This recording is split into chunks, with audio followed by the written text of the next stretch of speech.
advocate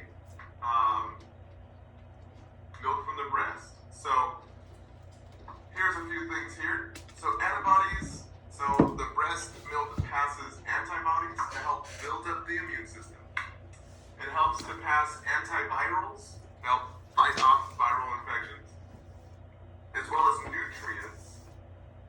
And nutrients, there's so many nutrients we don't even know.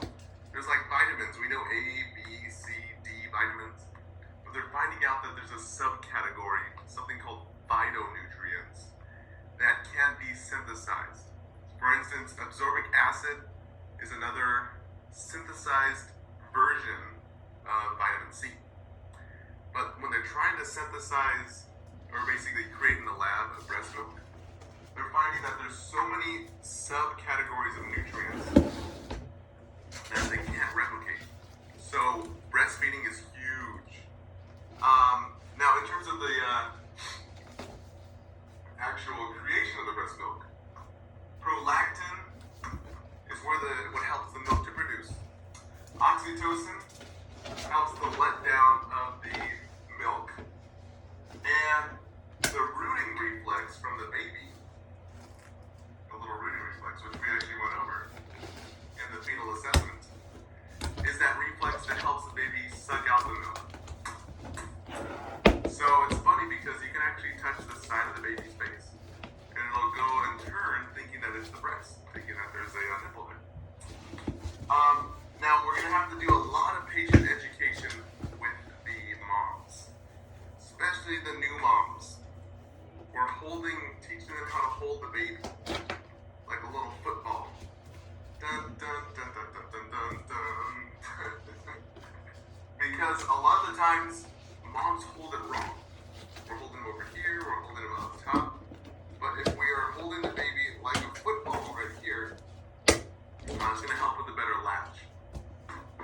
So, let's see here. There's a few things that can happen. The nipple can get a little bit infected if we're not switching nipples and constantly teaching your patient how to monitor the infection. We have to teach our patients how to alternate breasts to reduce engorgement. Release the baby from the nipple not by pulling them off. We have to teach your patients, the new mothers especially, how to properly breastfeed. Now, I'm no breastfeeding coach, but I work in the ER, not the L&D. I never wanted to do this video, but you requested it, so here it is. We teach the mom how to hold the baby like a little football, okay? And we have to teach them how to do a latch technique. Now, a good latch means that the entire mouth is around the nipple. Now, this is like a little wrench tools here. So if you teach the mom to put a good latch around the nipple, not to the side, but a good latch, that would give more milk to the patient. One thing that kind of throws off the whole latch dealio is the cleft lip. And I did the cleft lip in the pediatric area, so I'll show you guys what we do with cleft lips. But that's one of the things that is kind of difficult and takes a little bit more of intense lactation work. But we have to teach them how to hold the baby like a football.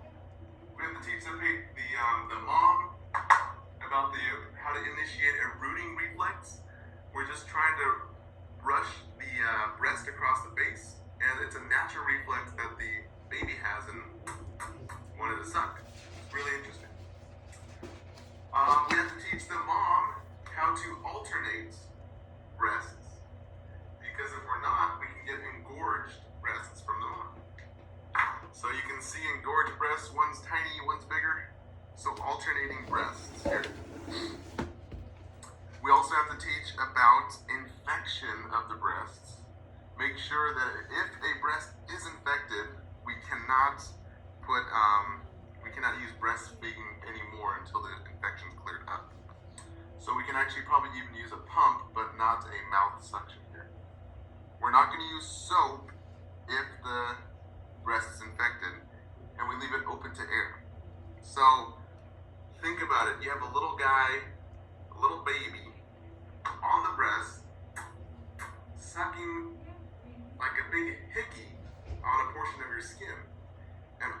that saliva is going to cause a breakdown sometimes and cause it to be excoriated and burn. So good, proper skin care is advised for your patients. Now, their breastfeeding is supposed to be done every 1.5 to 3 hours. And we're talking about newborns right out of the womb, every 1.5 to 3 hours, because we really only want the newborn to do 3 things. And that's eat, sleep, and poop. Because as we got into our hyperbilirubinemia, we know that bilirubin is the breakdown of hemoglobin in the liver. And the only way it's eliminated, because we have this huge shift change in terms of fluid from the mom to the baby, and the baby now has a bunch of old hemoglobin from the placenta and the mom through the birth canal, all that exchange. And the only way to get all this buildup of old hemoglobin, aka bilirubin, is through liver, or bile in the liver. But your liver's gotten too overflowing, and now we have to make sure that breastfeeding, sunlight, and feeding your patient and helping the patient poop, that's how we get it out.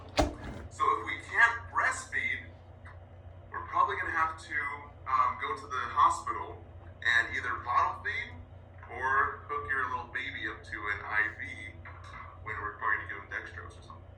So that's why it's really important to breastfeed. And we're talking, your little baby needs nutrition, like desperately. And if he can't eat, let's say for pyloric stenosis, because their little pyloric opening right here is closed, that's a huge, huge emergency. So breastfeeding is a really big emergency. I mean, it's a big, huge foundation for your patient. So bottle feeding is the next thing here, bottle feeding. Every 3 to 4 hours for bottle feeding. I know it's not as frequent, but every 3 to 4 hours. We're trying to look for iron fortified formula. Iron. It's recommended up to 12 months old. But the thing is that when you have a bottle, a lot of the air gets into the patient's stomach.